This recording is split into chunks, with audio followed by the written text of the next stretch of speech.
রাসূলুল্লাহ সাল্লাল্লাহু আলাইহি ওয়াসাল্লাম বলেছেন, মান কানাত লাহু মাজলামাতুন লিআখিহি মিন ইরদিহি আও শাইইন ফালইয়াতাহাল্লালহু মিনহু আল-ইয়াওমা ক্বাবলা আন লা ইয়াকুনা দীনারুন ওয়ালা দিরহাম ইন কানা লাহু হাসানাতুন ইন কানা লাহু আমালুন সালিহুন উখিযা মিনহু বিকদরি মাজলামাতিহি ওয়া ইন লাম তাকুন লাহু হাসানাতুন উখিযা মিন সাইয়্যাতি সাহিবিহি ফাহুমিলা আলাইহি। মানে হচ্ছে, রাসূলুল্লাহ সাল্লাল্লাহু আলাইহি ওয়াসাল্লাম বলেছেন, কোনো ব্যক্তি যদি তার অপর কোনো ভাইয়ের উপর কোনো জুলুম করে থাকে, তাকে অপমান করার মাধ্যমে হোক, আর তার সম্পদ বা কোনো কিছু সিনার অন্য যে কোনো কারণে যদি হয়ে থাকে, তাহলে উচিত হলো তার এখন মিটমাট করে নেওয়া। ফালিয়াতাহাল্লালহু মিনহুল ইয়াওমা, আজকে তার উচিত মিটমাট করে নেওয়া। ওই দিনের আগে, যেদিন কোনো দিনার থাকবে না, টাকা পয়সা থাকবে না, কিছুই থাকবে না, সেই দিনের আগে আজকে মিটমাট করে নেওয়া উচিত। কে বলছেন? রাসূলুল্লাহ সাল্লাল্লাহু আলাইহি ওয়াসাল্লাম। এরপর তিনি বলেন, সেদিন যদি যে জুলুম করেছে, জালেম, তার যদি নেক আমল থাকে, তাহলে তার থেকে নেক আমল নিয়ে নেওয়া হবে। যার উপর জুলুম করছে তাকে দিয়ে দেওয়া হবে বদলা হিসাবে।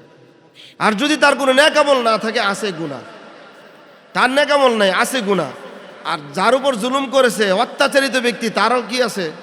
গুনাহ। এমনিতে তো তার গুনাহ আছেই, নেক আমল নাই। এরপরে আবার যার উপর অত্যাচার করা হয়েছে, তার গুনাহগুলি এনে এর উপর চাপায় দেওয়া হবে। এখন বলেন, কিয়ামতের দিন এই জুলুমের পরিণতিটা কি হবে?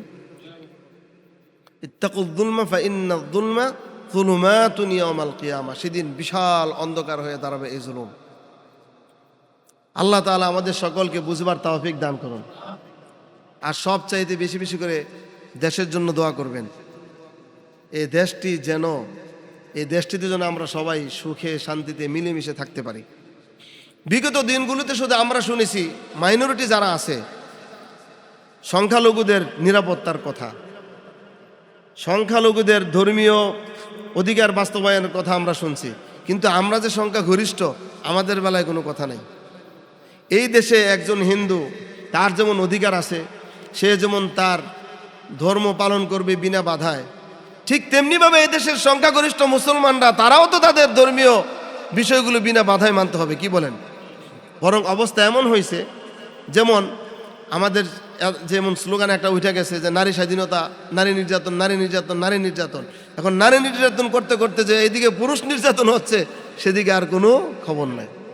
আর ওইদিকে সংখ্যালঘু করতে করতে সংখ্যালঘুদেরকে পুরাই সেফ দেওয়া, ওদের কোনো সমস্যা হয় না। কিন্তু আমরা যে সংখ্যা গরিষ্ঠ, আমরাই তো আমাদের ধর্ম পালন করতে পারি না। এই সময়কে আমরা পার করি নাই। আমরা বলবো, আমরা দল মত সংখ্যা লঘু আর সংখ্যা গরিষ্ঠ সবাই বাংলাদেশের মানুষ।